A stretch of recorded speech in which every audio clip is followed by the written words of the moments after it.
All right, generating speed in golf. Everybody that I play golf with that has learned to hit the ball or can hit the ball in pretty good ways generated their speed or learned their ability to make speed in a golf swing outside of golf. Whether they played baseball, they kickboxed, they did something else outside of golf where they kind of never had to work at it. It was just natural to them. Now you'll see this a lot like one sport athletes is that like their skills don't really translate to other movements. The example I like to use all the time is like a bodybuilder. You know, somebody who just does bench press or just specializes in bench press, their movements are really one-dimensional. All right, they're really good at this, but like if you ever see them hitting like a boxing bag or something like that, it's very much that same movement trying to translate over. So in golf, a couple things that I want to lay out is that strength training and learning those one-dimensional movements is not going to make you gain any more speed. I mean, it might help you a little bit, but like in my case, like I did this workout regimen for almost 2 years, and then in the last year started lifting a lot more weights and doing a lot more grappling, and have gotten a lot stronger, but my swing speed has declined by almost 12 miles an hour. I was able to hit like over in the 130s, and now right now I'm like 115 to 118 just going out there and playing. And I think the reason for that is because speed is a specific skill. You know, the same way that you would go and practice hitting a 100-yard wedge shot, a long drive or adding speed behind a drive is a specific skill, and it has to be learned in a specific way. The next thing is that speed is not really generated in a one-dimensional movement like weightlifting or something like that. It's generated in your whole entire body, and that's some of the videos that I'm going to make through here today and over the next couple weeks about how to subconsciously learn that. So the biggest principle to me is that, you know, everybody talks about like a movement like a whip. If you think of like a whip or throwing a kick or a punch or anything like that, if I just were to come up to you like the bodybuilder and try and punch and just do this, I could be as strong as I wanted to, or I could, you know, try and overspeed train or whatever else, this singular movement, these one-dimensional movements. But until I learn how to add this center movement and these different movements of the center, I really can't generate the speed and the power that I can on that. So this learning to work with this and how to move this center in different movements, whether it's vertically or, you know, rotationally, however that is, that's really the key on how you learn speed.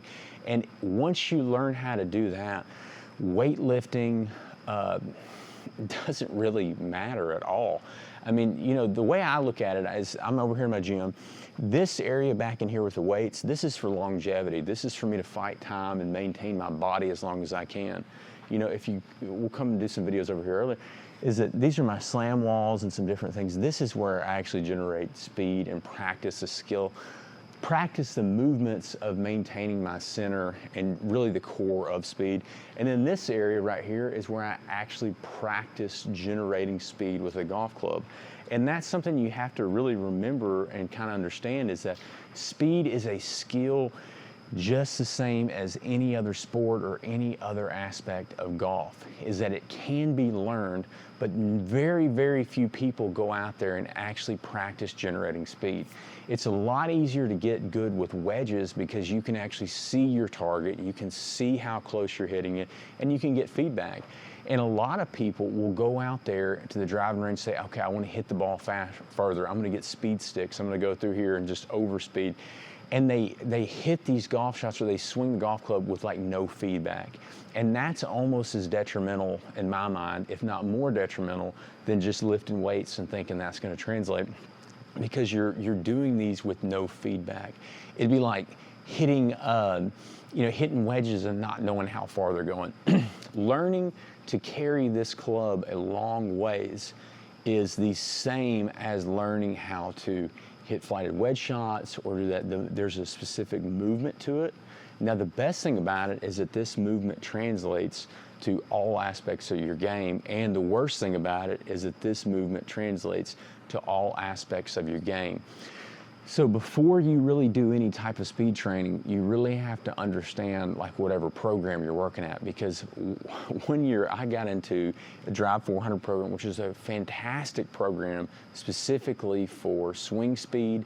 But in my eyes, looking back on it at the end of the year, what had happened to me is that the movements that I had practiced really took away some of the fundamentals of golf, of me being able to really stay in control of the ball, and it took me a long time to recover from that. So always think about, what am I trying to learn? Does this work? And the last thing I want to hit on here is that it should be drip fed into your golf game or into your golf swing. And I think that's why I'm wanting to video this and do this going in the future. So mainly I like doing these channels and stuff. And I want my kids to be able to see this one day, because the way this works the best, if you go out there and say you go and you buy speed sticks and you come over to a swing radar and you work for 3 days, what's your effect? You can raise your swing speed substantially, but what you're losing at the cost of that is probably a lot of your right arm function, a lot of your tempo, a lot of your center movements, and you're changing a lot very rapidly. And so if you actually want to be able to generate speed long term and still be able to play golf, then what you've got to really be able to do is look at this as like drip feeding, like water eroding a rock or a sandbar or something. Everything that I do in here and everything that I do on this is not something I'm going to go and play golf with and practice. I'm going to get better at it in here, in this closed building, which is not golf. This is not golf, and I'm going to let these skills translate to golf.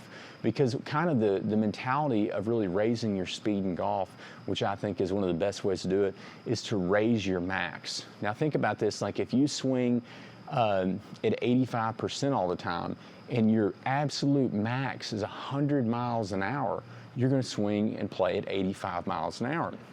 Now, if you go through there and you want the fast track, all you have to do is swing at 95%.